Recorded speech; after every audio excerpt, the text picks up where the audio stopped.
Hi everybody. I am going to do a dive today into a majors only deck, and this is the 22 Pittori in 22 Arcani. I think that's 22 painters in 22 Arcana. So it's a majors only deck from Meneghello, and it's a deck which features artwork from 22 different painters. It's been around for a while. It came out in 1989, I believe, and Menegazzi from Meneghello invited basically a bunch of painters that he knew, or artists that he knew, to contribute a card each. So it's an interesting deck, and I'm going to talk about the different images and the symbolism in there, and some of the kind of links to older decks and so on. I don't like all of the images. I'll just put that out there. It's quite an old, like I say, it's older kind of style of art as well. So like from the late 80s. Some of the images are some of the images have nudity in them. So there's a lot of boobs and there's a willy, but mostly boobs. So I mean it's of the era that it was produced in as well. And I'll talk a bit more about that as we go through. But basically when I got the deck, I did a walkthrough as I opened it. But then as I was looking at the images, I realised I had absolutely no clue what was going on in some of them. So I wanted to get some more information. And as I looked into it, it turned out that some of the earlier editions, I don't know how many editions there have been so far, but this particular edition doesn't come with any kind of booklet or guide about the artists or the artworks. So I reached out to Meneghello, and they said they don't have anything available. They didn't have a PDF of the original booklet. And then I found something online. The World of Playing Cards website had a link to a little bit of information from the booklet. So I reached out to them and they were able to provide me with the text from the booklet. So I've got now information. I've also searched online to find out more about the artists. Some of them I could find more information about, some of them I couldn't. I think quite a lot of them have now passed away. Some of the artists were born in like the 1920s and 30s. So there are still a couple of the artists are still around and practicing art in Italy. So they're nearly all Italian artists. I think there's one from Austria. But anyway, I'll talk a bit more about them as I go through. And I've done my research, so hopefully we're gonna have something to talk about in the deck. So so that's the introductory sheet that comes with it. I've got number 1182 out of 2000 of whatever the edition is. I'm not sure the edition. So the first card is Il Matto, the Fool. And this card was by an artist called Giovanni Scarsato. My Italian pronunciation is going to be bad. I'm very sorry. So, I mean, the images reminded me of, like Punch and Judy kind of style. And the artist did, I think, base it on like Venice Carnival kind of images. They're wearing Harlequin clothing. But if you look at the image a little closer as well, you can see they've got a wooden leg and a wooden hand, like a puppet. And then there's also this kind of robotics going on. There's a little frog at the back there.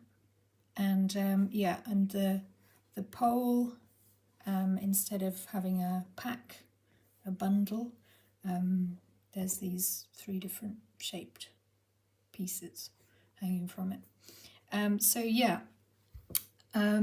The artist was a graphic designer who specialized in miniatures.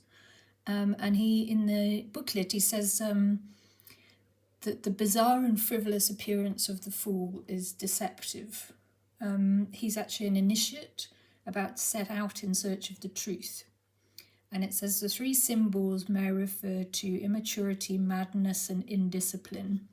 It says this is currently his light baggage, but may become more of a problem on his journey. So this immaturity, madness, and indiscipline may become more of a burden. And I guess that relates to these three symbols. The author says he will surely come across a path that risks leading him towards an empty technological automatism. So I guess that is the link to the robotics. But intuition will save him and keep him moving forward. So again, sort of the era, this link to sort of sci-fi / technological futurism, which I thought was quite interesting. And it says he can't be a friend because he's destined to wander, and his only companions are dark loneliness and regret, and they're his faithful companions. So I wasn't sure if that somehow relates to the frog or toad. But yeah, the one other interesting aspect is he's wearing this Il Meneghello t-shirt, which is quite cool. So it's not my favourite image of the deck, but quite interesting, especially with the link to kind of technology and so on. So I'll just put another light on. Okay. So the next image is Il Bagatto, a magician. I think I might have to move the lights around a bit. Okay, maybe that's a bit better. So Il Bagatto, the magician. So this image is by Piero Aligo. And if you see in the image, the magician is first of all a cat kind of figure, and they have got a receptacle and the lid, and there's a rainbow sort of going in and out of that. And the text talks about the ability to play with dual forces, good and evil, and pouring them from one cup to another as in a conjuring trick. So it is about kind of conjuring. The text says the hermetic ambiguity of his topaz gaze. So he's got very orange eyes there, if you can see that. So hermetic ambiguity of that gaze means he can deceive the person watching and hypnotize them. So he's kind of more like a trickster or charlatan than in the more modern interpretations. And then it says there are more secrets hidden under his cloak. You have to use the skills to your advantage without forgetting the danger. So yeah, there's still some symbolism. There's the infinity symbol, if you can see that on his necklace. I didn't realise until recently that infinity symbol on the magician and the strength cards actually relates to the shape of their hats in the Marseille. I didn't realise that was a thing, but I have discovered that since doing this deep dive. So yeah, still some kind of links to I'd say to the Marseille and to older interpretations of the fool as trickster. So we have to remember as well, this is kind of the Italian tradition. Okay, number 2 is La Papessa, the High Priestess. This is by David Noti. And they mention in the text the relation to Pope Joan, which is that probably fictional story about a woman who pretended to be a man and then became Pope in the Middle Ages. So they mention that. The text seems rather for this one seemed a little bit kind of generic and didn't really relate to the actual card depictions. It talked about like a moon symbol or a crescent symbol on her headdress, and I don't see that at all. So yeah, I don't think the text related very well to the interpretation here, presented here in the image. We can see crossovers with traditional depictions though. So she wears a mitre, the Pope hat, and it looks like there are emeralds in there. See that? And then, so yeah, that looks a bit like the jeweled hat in some Marseille decks. Whereas the other text seems to link to more the RWS images where she wears the moon hat, the horns of Isis, the three phases hat. Yeah, she's standing on a chessboard floor, which was a symbol of a Masonic temple, apparently, the chessboard floor, and it featured in Oswald Wirth's, I can't say his name, Oswald Wirth's 1889 deck, which I now want to get a copy of, because a few of these images in this book seem to link particularly to Oswald Wirth's depictions. There are two pillars behind her, and then the small animal looks a bit like a cat to me. Apparently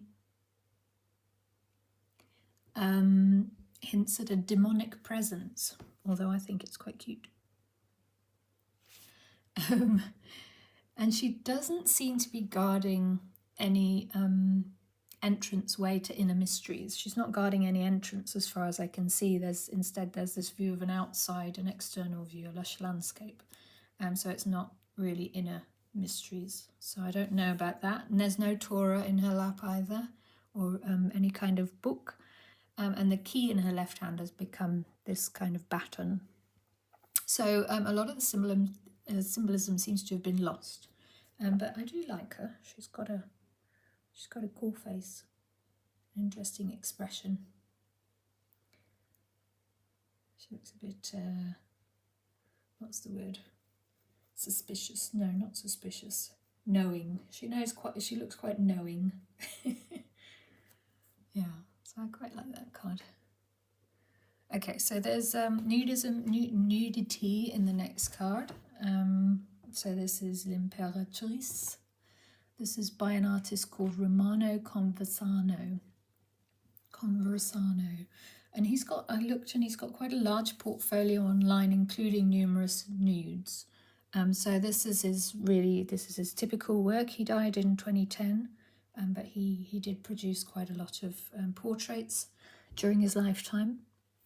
And I mean, it's an amazingly executed painting. It's absolutely beautiful.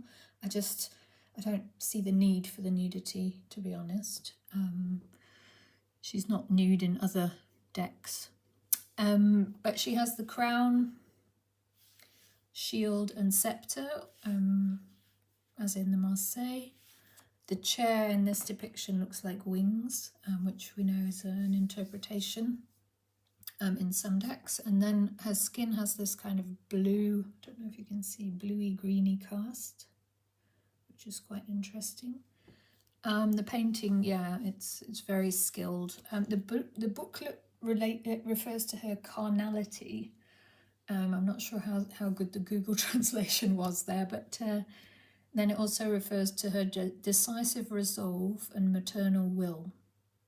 So it says she's a figure of sovereign intelligence. She has the power of vision, which leads to right reality. And then another symbol there, we can see a lily or a white flower. This also appears in the Oswald Wirth deck, which I thought was interesting. It might be symbolic of purity, but I'm not sure if it's a lily. It might be. So yeah, the Wirth symbolism is closely linked to Eliphas Levi's writings, and yeah, Wirth also based a lot of his images on the Marseille. And Wirth also showed wings rather than the back of the chair in the Imperatrice. So that is interesting. Okay, the Imperator, the Emperor. This is by Gino Mazzotta. He's a surrealist painter. I think it's a he.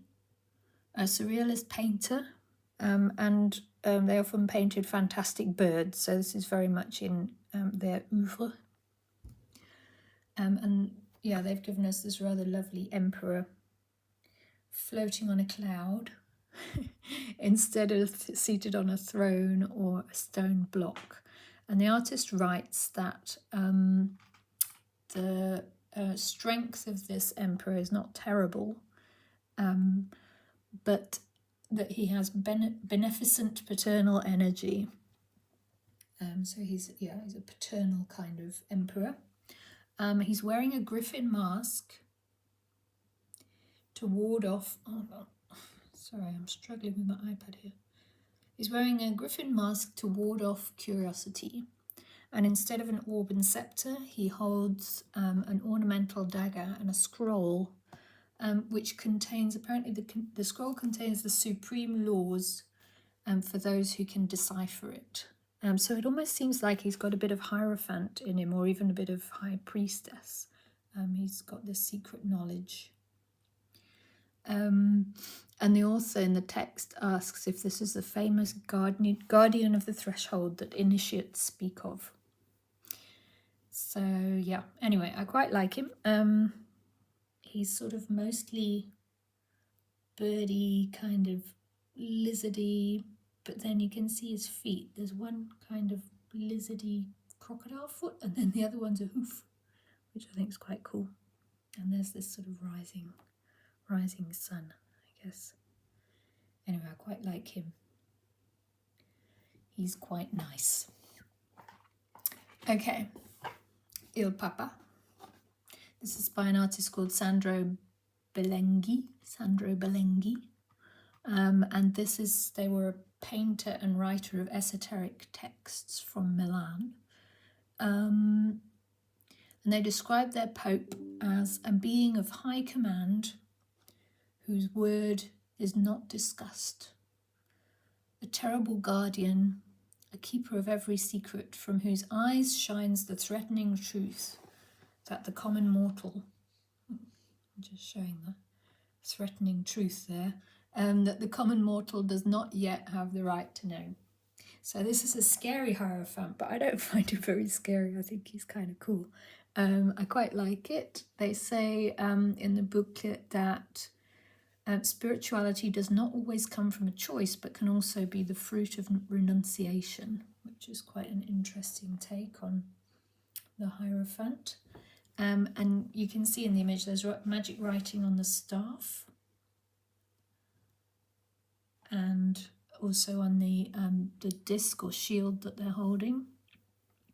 And there's an Egyptian ankh on his hat, which means life, death, and reincarnation. The symbols on the shield look a bit like runes, but I wasn't quite able to discover what they were. So if anyone knows, you can pop it in the comments. But yeah, I quite like this Hierophant. I think he's cool. Nice bold colours. Yeah, and sort of Egyptian links there. Okay, so Gliamanti, nudity, guys. This is The Lovers by Galeazzo von Morl, and this was the Austrian portrait painter, I think, who moved to Italy.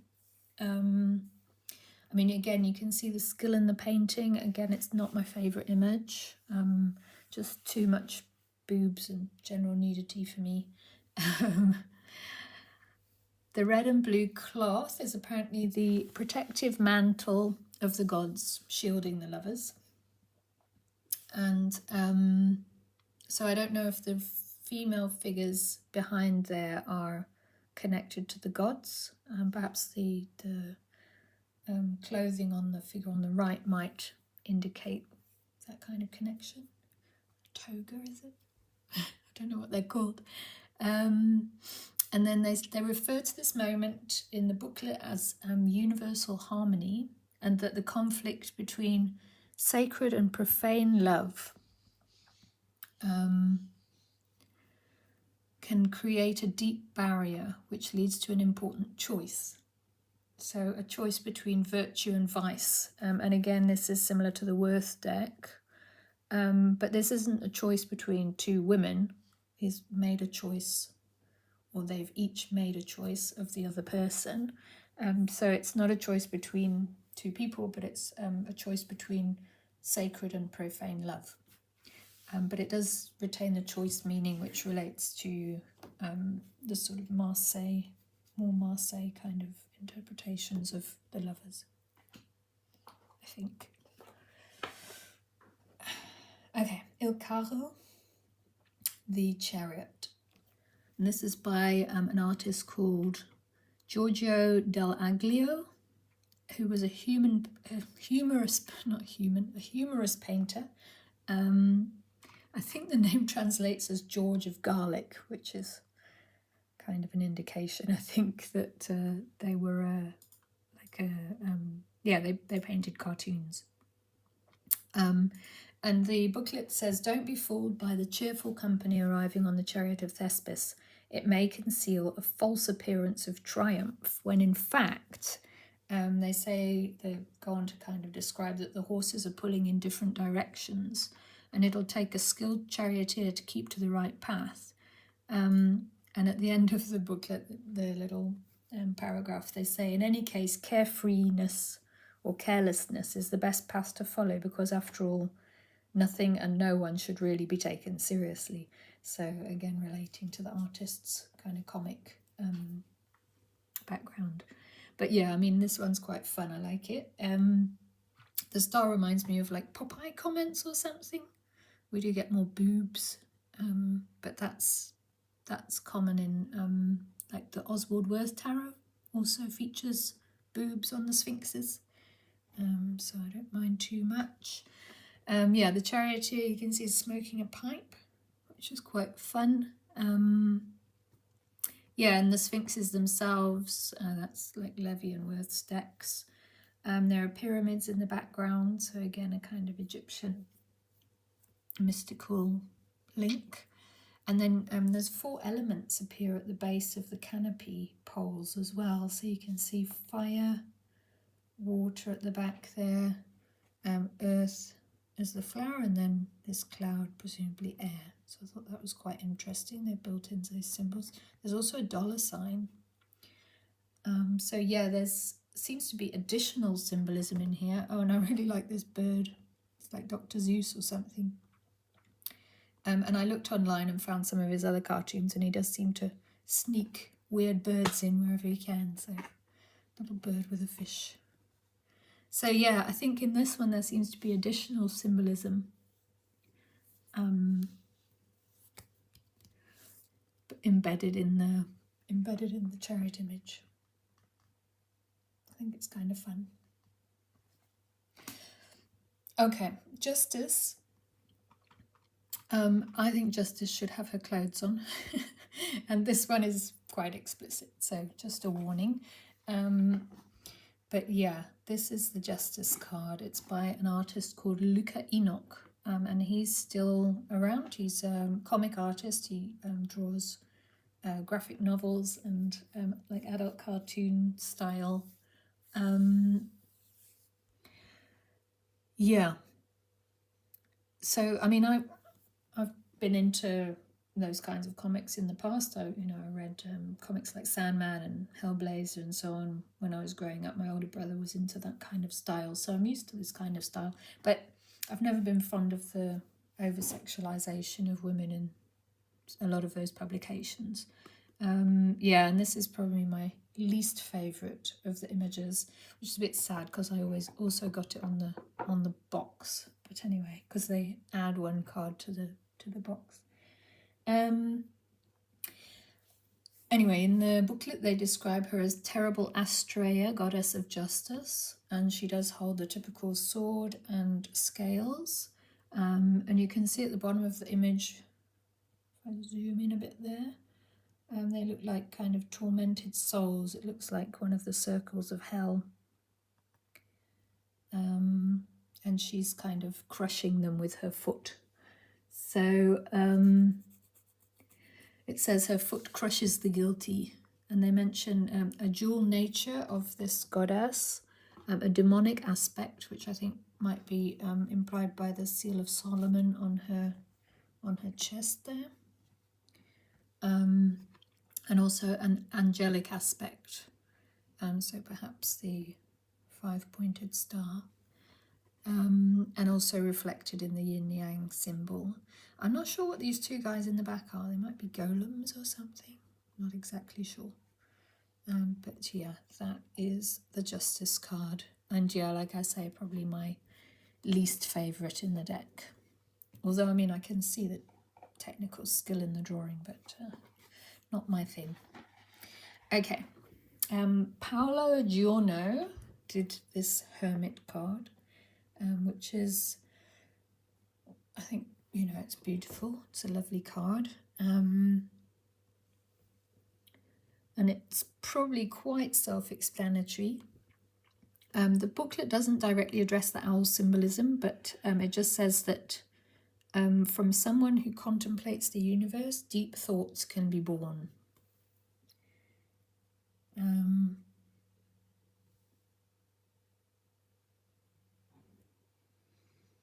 can see the lines there, and there's the crescent moon in the back. So yeah, they say the hermit is the guardian who dispenses the light of pure intellect. He warns that waiting is never in vain. And they talk about serenity is a rare condition of privilege, which I thought was quite nice. It says there's no need to push the tides when you can wait for their natural change. And I think that, of course, relates to the moon seen in the image. And the moon does appear in some modern iterations of the hermit, but not in any of the traditional ones, I don't think. And then the focus on waiting in those sentences. So you have to wait for the tides to change. It also recalls some earlier meanings in the Italian tradition around Father Time, il tempo. Yeah, so I think there are in some of these images links to those kind of more Italian interpretations of some of the cards. But anyway, I do like the hermit. He's looking at you. Or she, maybe it's a she. Okay, Coca Frigiero. She is I think she's still an active artist. There was some stuff from like 2018, 2019 at least. So she was definitely practicing until quite recently. And this is La Fortuna, the Wheel of Fortune. So she's fully clothed, which is nice. And I quite like this card. The symbols aren't all described in the booklet, but they do talk about her as a sphinx.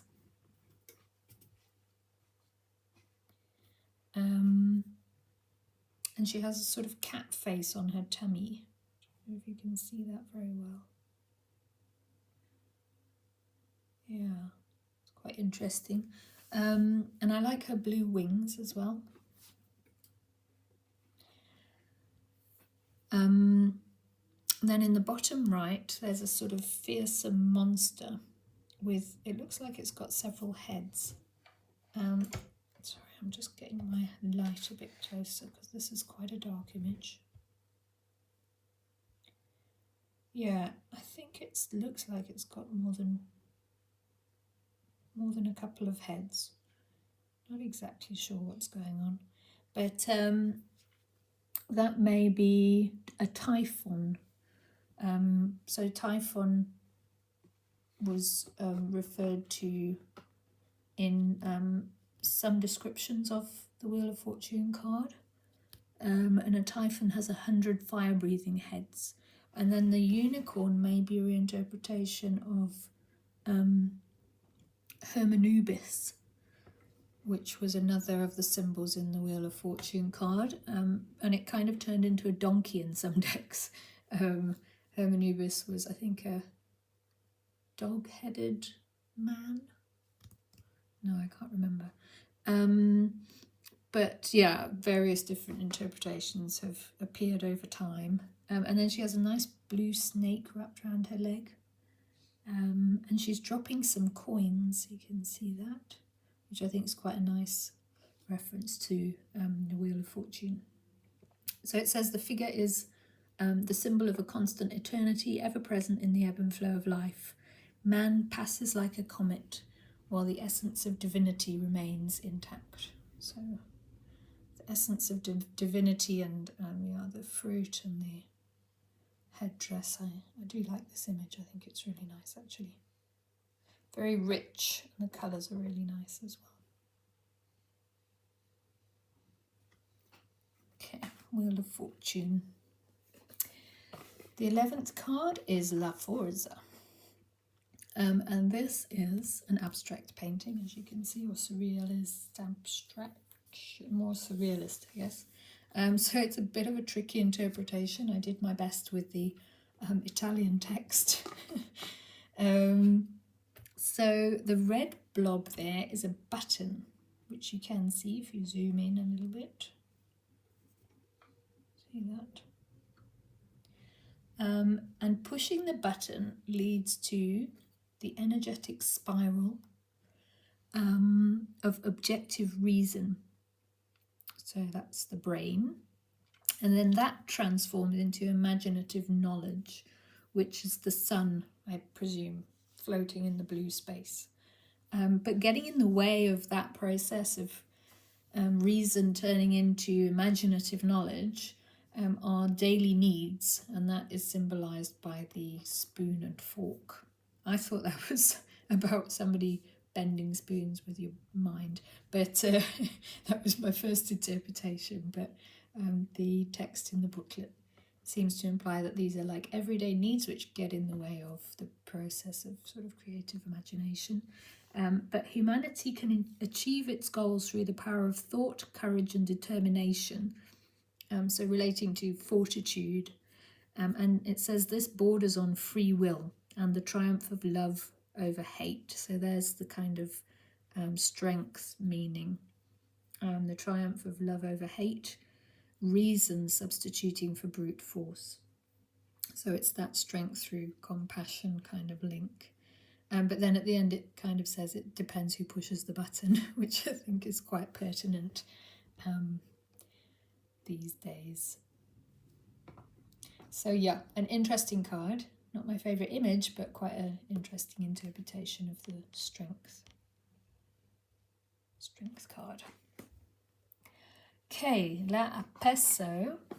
So this is quite a traditional sort of image, and the artist, I don't think I mentioned the artist for La Forza. It was Alessandra Titicusatelli.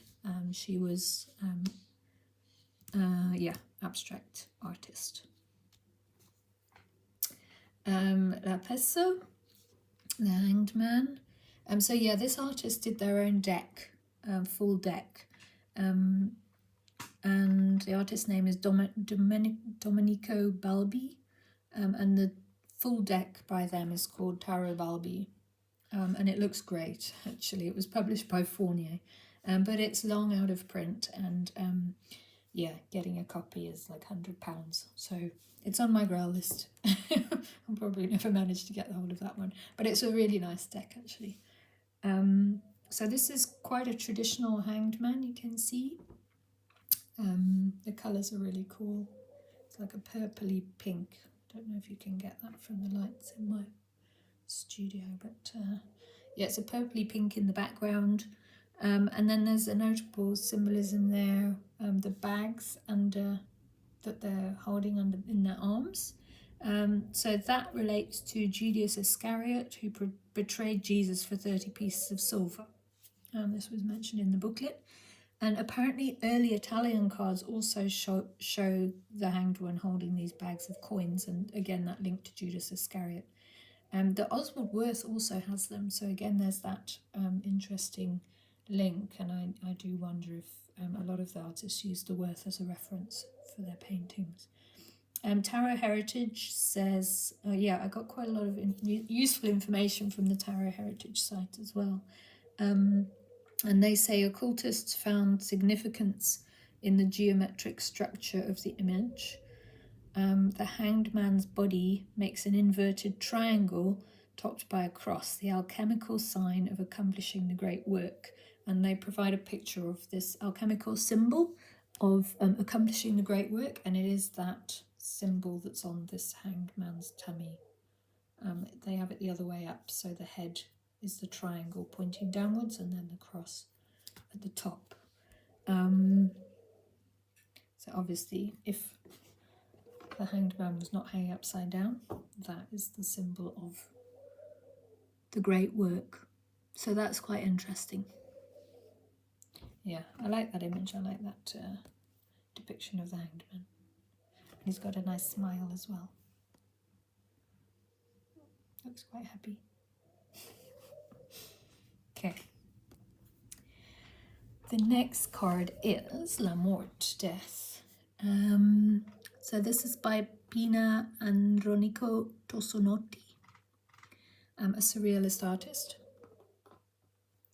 And you can see this is they specialized in Russian icons and in tarot, and they were also the author of esoteric texts. They seem to have written a lot of books, actually, including one about tarot. It's all in Italian, so but yeah, they have quite a lot of books published.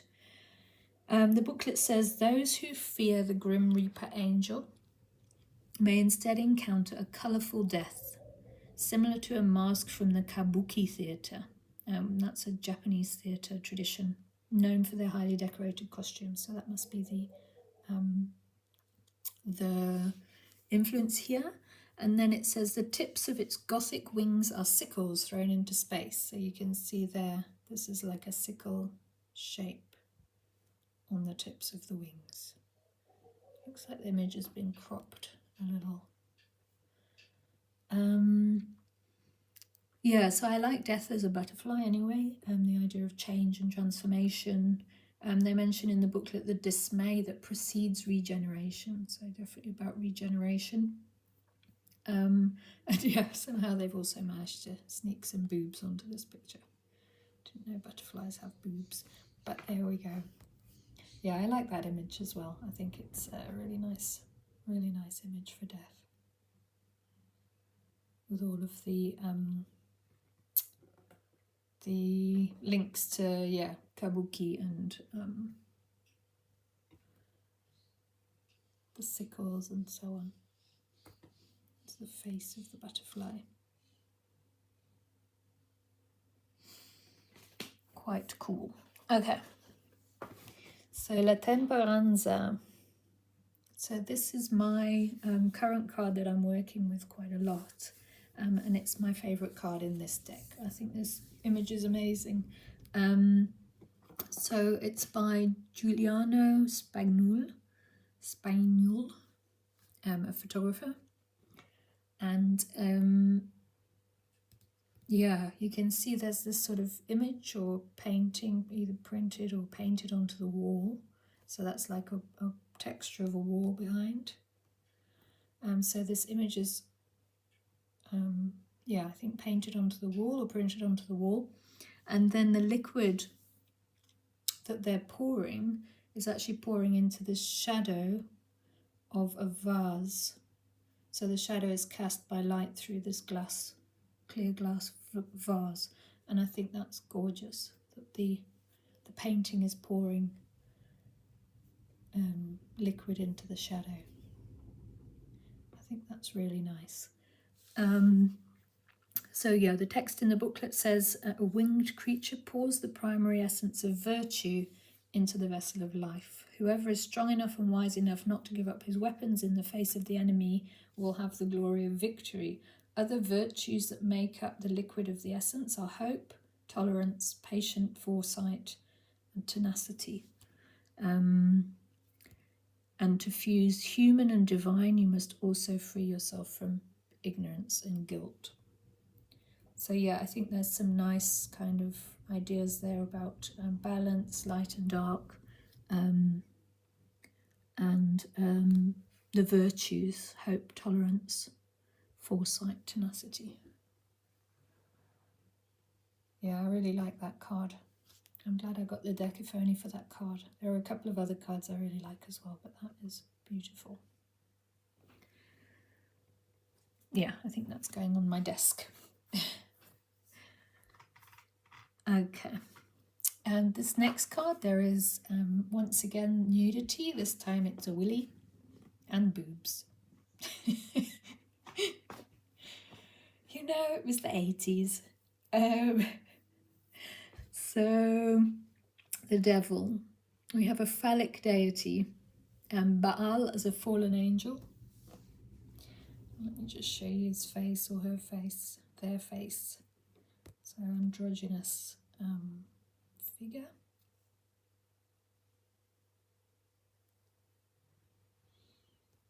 And then at the bottom, there's a stiletto and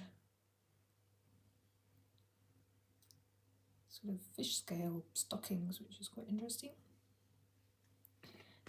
Yeah, so it says it's Baal as a fallen angel.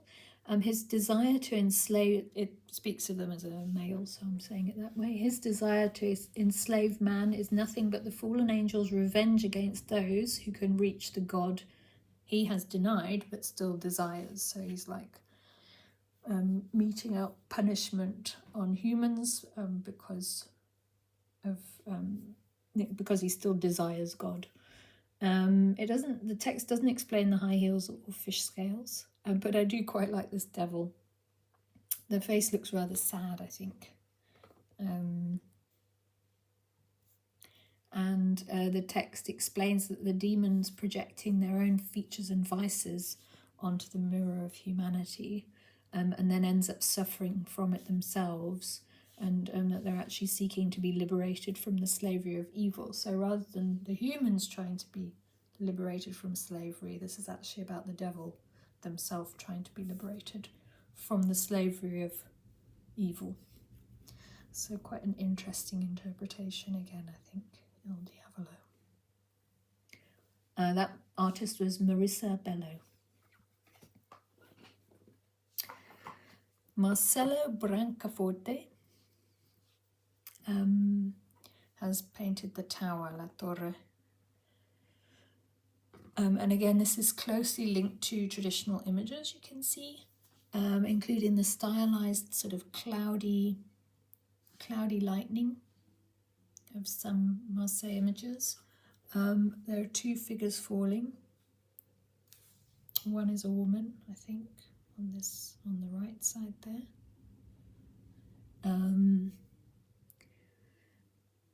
And yeah, this artist also, she produced a full tarot deck. Again, unfortunately now out of print. It also looks fantastic, and it's also online for like £100 to £200. So I again will not be able to purchase that one. So the text says, man will learn that arrogance towards divinity has its price, but a renewed spiritual situation may give rise to the possibility of redemption, which I thought was a nice interpretation of the tower. The star card.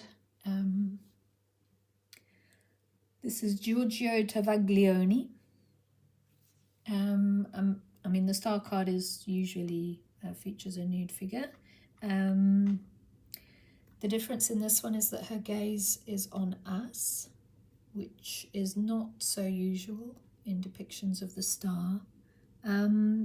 Although I think she is gazing forwards in the Golden Dawn deck. So there may be an influence from that. But in most decks, obviously, she's looking at the water. The butterfly on her shoulder there is a replacement for the more traditional ibis bird in a tree.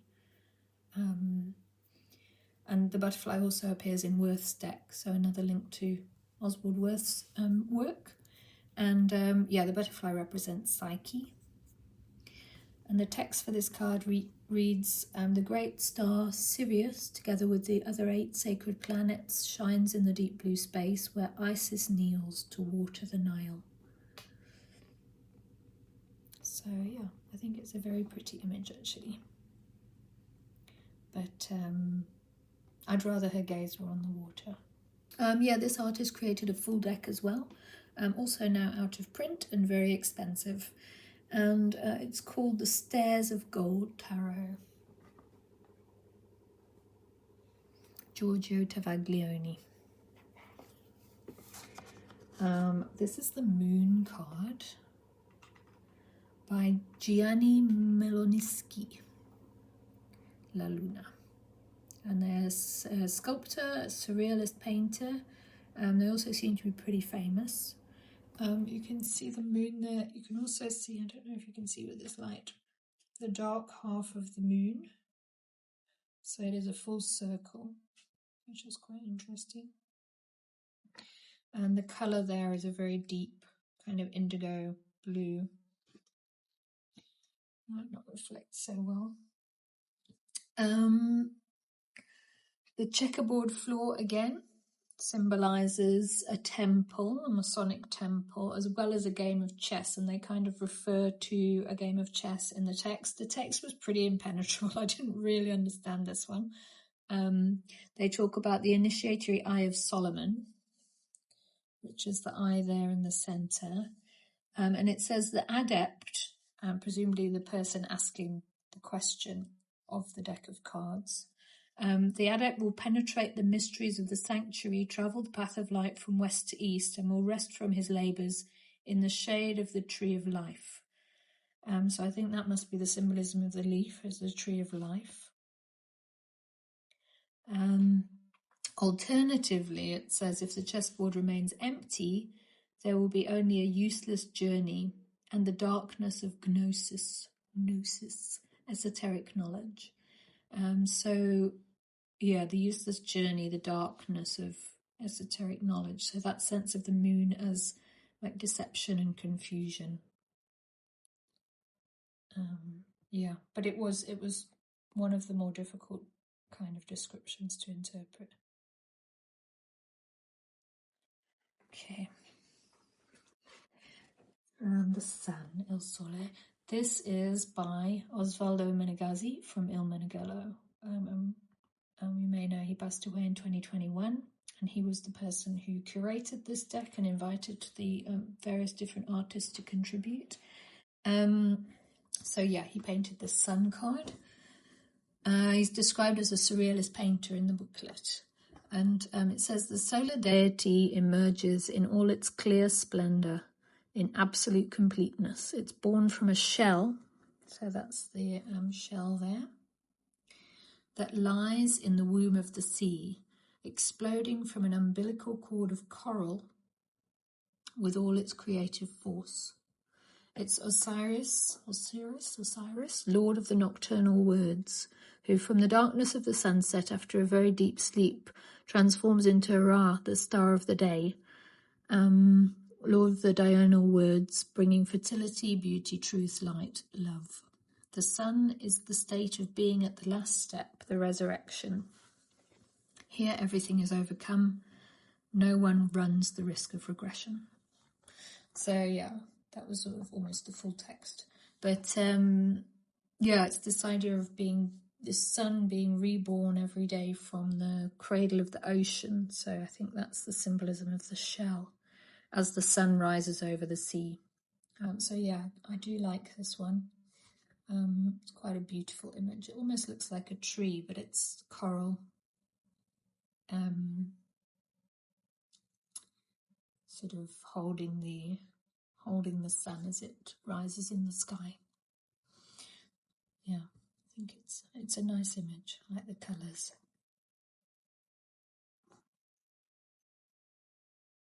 Okay, L'Angelo. This is Judgment, the angel. And this is by an artist called Gianni Maiotti. So it represents the Archangel Gabriel, messenger from the apocalypse. Reminds me of good omens. Liberation of man from his triple nature. The mysterious winged figure and its shining sword awakens the hermetic anthropos, which means, I think, from what I could understand, that means man of light, which is the spiritual counterpart to earthly Adam. So apparently man is 2/3 light and 1/3 earthly manifestation. And God will manifest himself, the word will seal the end of time, and after the judgment a new era will begin. Redeemed man, they always talk about men, the redeemed man will resume his journey in the promised land. So the angel is described as an ancient faceless avenger. So yeah, this whole thing is all a bit mystical for me. And I think it tracks with other judgment card interpretations relating to being judged and redeemed. But I actually always struggle a bit with the judgment card. And this is no different. And yeah, I think some of the mystical symbolism there again relates to the occultist kind of traditions. So, but the painting itself is rather beautiful. And I do like the kind of cloak with an empty interior. And then the last card is Il Mondo, the world, and we end with some boobs. So this is Elio R. Silvestri. Yeah, but obviously in the world card traditionally there is also a naked woman. Oh, actually, it's not always a woman. It's sometimes ambiguous. And then we also have the zodiac signs there. So we've got the bull, which looks like Picasso. I love this bull. He's really cool. I like Pablo Picasso's work. There's a lion for Leo. So we've got Taurus, Leo, and then it says Scorpio and Aquarius, but I'm not sure. There's an eagle and an angel. And then the lady is Demeter, expressing movement. So this is like the traditional image of the dancer in the Marseille and in later decks. And the wreath also appears, the wreath that the Marseille dancer also wears. And the text says, to abandon the sense of ego to reach the threshold of the spiritual self means to wear the crown of immortality. Is she wearing a crown? Not sure. But yeah, that is the world card. The lady reminds me of someone though, and I can't think who. It's like a old Elvis Presley movie poster about Hawaii or something. I get a bit... it's reminding me of something, but I can't think what. Yeah, so it's not one of my favourites except for the Picasso bull. I love the Picasso bull. But yeah, that is the world. So that's the full deck. Very interesting. And it's been very interesting to dive into the symbolism of the different cards here. My favourite is Temperance. I love this card. But I also like some of the others. The Death card, the Wheel of Fortune, and yeah, La Peso. Yeah, there's quite a few. Wheel of Fortune, one of my favourites. There's quite a few that I like. You know, it's obviously of its era in terms of art in the late 1980s. I was at university and like doing a fine art degree in the late 1990s. And it was like the young British artists then, and conceptual art.